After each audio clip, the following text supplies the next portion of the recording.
Welcome back to MPL Recall. My name is Leo, ang inyong host. Kasama natin si Paolo Expert and Uomi. Doon sa mga nasa stream natin ngayon, thank you so much for joining and of course for sharing the stream. Saying what's up to Larry, to Rochelle May as well. Guys, kung hindi nyo pa natatag yung mga tropa nyo na fan ng MPL Recall, do it right now, alright? We're about to go into our recap. Let's go ahead and check out what happened in week number 3. And we're gonna go through 4 days of broadcast, guys. 4 na araw ng bakbakan. Simulan na natin to. This is day number 1. And we're gonna go through the matches there. This is Execration versus NXP. Ito yung third match of that game. And 3 games ito. 3 games na nagbakbakan, and dito nagsimula yung losing streak ng NXP. Paolo, when a team goes into a losing streak, like what goes on through the team's head then? Depende na sa players nila yun kung te-take nila as a bad thing or te-take nila as a motivation. Pero I think from what I see from NXP, honestly, I think they're taking it more as motivation right now. Lalo na since, tawag dito, yung Bren, they fought against Bren and they actually won against Bren. Pero against these really, top tier teams, they're having a hard time. So I think they still believe in themselves. They still have that fire in them. Okay, well, we're hoping that that's what happens. We'll see more of NXP during the next few games recap. But yeah, we skipped over Signal versus Omega, another team that's having a rough go at it, Signal. But this one right here, this is the Work versus Onyx matchup. 2-0. Nanalo ang Work. They swept Onyx, and honestly, it was a surprise. Okay? Walang legit, guys. Sobrang na-surprise ako na 2-0 ito. I was there, I was watching, and honestly, I was prepared for this to be a long matchup. But one of those games went 40 minutes. Uwami, do you remember that 40-minute game? Yeah, I think I casted it on the English broadcast. Yung 40-minute game na yun was one of the more longer games in MPL group stages. And I have to say that the death timers were insanely long. One kill could just change it all. I remember saying the same line when I think it was Onyx who were trying to explore their own jungle. Tapos biglang may dumating doon, nakatambay na pala doon yung buong pupunan ng Work, and they're like, yung alam ko, the line went like they should be careful around their own jungle because Work Oster Force is lurking around the corner. And just when I said corner, Kosei just went in, and then it was the end for Onyx PH at that game.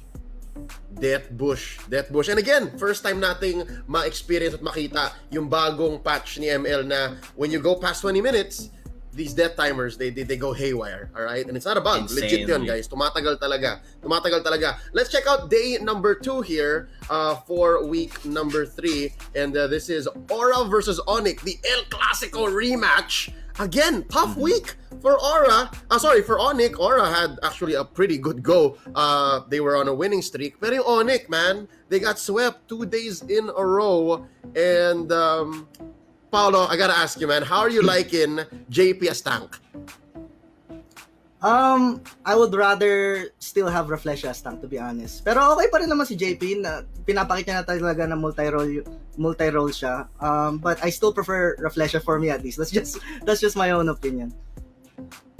Well, he is still on the map. He is still playing as a tank somewhat. He did play Baksha a lot in this past weekend's broadcast. But yeah, on camera right now, this is LPE versus Execration. This one was a sweep by Execration. So the boys from Etivac, they're loving the way that they're playing. And LPE, feeling ko ito yung naging isa sa mga inspiration nila para gawin yung BMO play against Omega the very next day.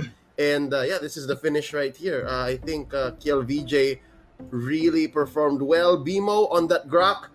I've seen better Groks from BMO, but this game just wasn't enough for them to pull out the victory. This is a sweep again, and the game's about to end like within seconds of this clip. Don't hold your breath. So this is day number 2. Day number 2. Ito yung technically unang day ng MPL nun eh. Uwami, how do you feel about these 4-day broadcasts? Man, 4-day broadcast, for us as the talents, medyo grind talaga siya. Kasi our preparations, same as players and coaches, they really start before the actual broadcast day. Pagdating natin doon, pinapanood pa natin yung games, we take notes, we take mental notes. Some of us don't even use notebooks anymore. We read up on a lot of the material prepared for us. So it's a very long day. But let's look at the player perspective. I want to look at it in such a way that these players, yung mentally taxing talaga as the day goes on. Day 1, day 2, day 3, day 4, especially for Signal Ultra. That's why later on when we talk about Signal Ultra, we need to really discuss on how mentally taxing 4 competitive matches are for 4 consecutive days. That's insane. Yep, actually, I slid through the Signal versus Work matchup. They got swept there as well. So we'll talk more about Signal Ultra's debut maya-maya. Pero ito, day number 3 coming at ya. And this one was tough as well. It opened up with Blacklist versus NXP. And again, spoiler alert, undefeated ang Blacklist International. 2-0 ang finish dito. NXP could not steal a game. Alright? They couldn't get a series. They couldn't even get a game. But I don't know. Paolo, would you agree? Game 2, maganda yung draft nila. Yung NXP or are you talking about Blacklist? NXP, I think NXP had a better draft. Could have been I don't know. It was still a 50-50 for me. NXP game 2 may Roger daw nga. May Roger yun. Yun yung Roger Kong. Roger Toll. Oh, yun yung Roger to. Well, Yes or no? sabi nga niya, Roger wins games. Pero, yeah, it's not always the case, you know. It really depends. It's super hard to decode Blacklist. And from what I remember, hindi naman gumamit yung Blacklist ng sustain lineup for them. Like the Rafaela Estes na ginagawa nila against Work. So, I don't even think they were drafting at full power against NXP, to be honest with you. And it was still a sweep, so... Just my own opinion though, so ganun talaga. All right. Well, more on the whole NXP situation later.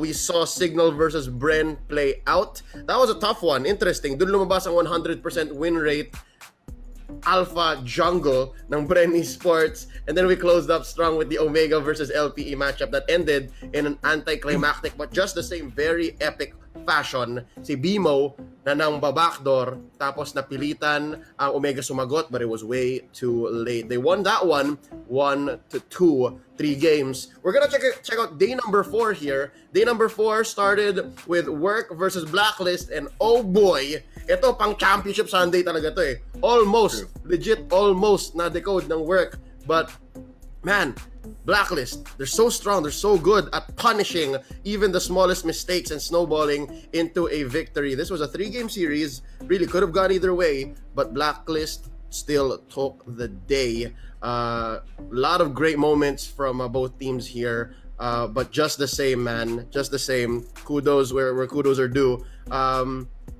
This was the last day of broadcast. O, may anong feeling mo nung pumasok tayo for day 4? Man, for day 4, I actually felt rejuvenated. Parang sabi ko, last day na, mainit to. I'm gonna give it my all. Kasi it doesn't matter. If maubos lahat ng bala ko for day 4, I'm gonna have few days to reset. And honestly, everything that happened in day 4 was just great. I know your team lost, Leo. I'm sorry. But the way Work Oster Force lost was just great. Like, the win itself for Blacklist was good. Pero yung pagkatalo talaga ng Work Osterforce yung mas storya dito. I'll discuss why. And honestly, Work Osterforce was one step away from finally putting that one loss on Blacklist International. But, alam naman na natin yun eh. We see it on Facebook all the time, but that's just not it. Hindi lang yun. There's another factor that we have to look at, and it's in Blacklist International. Yep, playing out as well. Signal versus NXP. One of them had to lose, and it was Signal. So NXP saved themselves the losing streak. And then they closed up strong. Aura, Omega, a sweep. All right? Aura did amazing here. Again, sila ang naka-win streak. Sila rin ang actually dapat pansinin natin. Tahimik lang sila eh. Pero maganda rin ang kanilang performance. And I gotta say, hold up. Owami, ito lang yata yung isang game or yung series ng araw na yun na hindi mo predict. Pero 100% ka eh. 100% when it mattered. Yung first 2 matches lang yung inano ko. Kasi sa Aura versus Omega, I have to admit during that day, I wasn't able to study it thoroughly. Kumbaga, bago ako magbigay ng prediction ko, I just make sure that it's a justified prediction. Hindi siya yung I just pull it out of me. Medyo gut feeling, yes. But always, as you know, Leo, preparation is key. Okay, so hindi mo na linabas kasi nga nandun na yung series eh. And again, aura swept. So again, what else can we say? What else can we say? Real quick before we close up this recall of week 3, I gotta ask you, Uomi, how do you feel about Omega right now? We mentioned a lot of the teams that kind of matter, but Omega, medyo question mark pa rin sila sa akin eh. Have they found their footing? I feel the same, honestly, Leo. Medyo question mark pa rin yung Omega para sa akin. I feel like they're not as strong as they were in Season 6, considering that they reached the finals. Or it's either that, or in Season 7, marami lang talagang nag-level up. Kumbaga, I've seen it countless times. Championship caliber teams from last season, tas entering the next season, they just go a little bit off. Kumbaga, nakahabol lahat ng kasama nila. And then I feel like it's the same story. Omega's still good, but the other people inside the league just leveled up in this season, and it feels like they're in the middle of the pack. The other teams, no? Paolo, do you agree? No, actually, I think humina lang talaga sila. With losing Coach Dale, that's a big hit on them, to be honest. I was gonna say, medyo kinakapapa ni Coach Why Not yung mga hero pool ng players niya, feel ko lang. And also, yung meta, it doesn't really fit their team, their old lineup especially.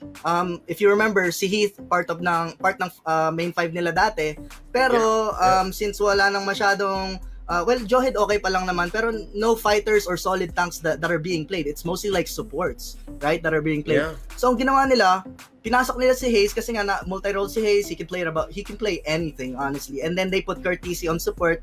But I honestly think Kurt really fits more as a gold laner or even EXP laner, better than a support. It's not for him.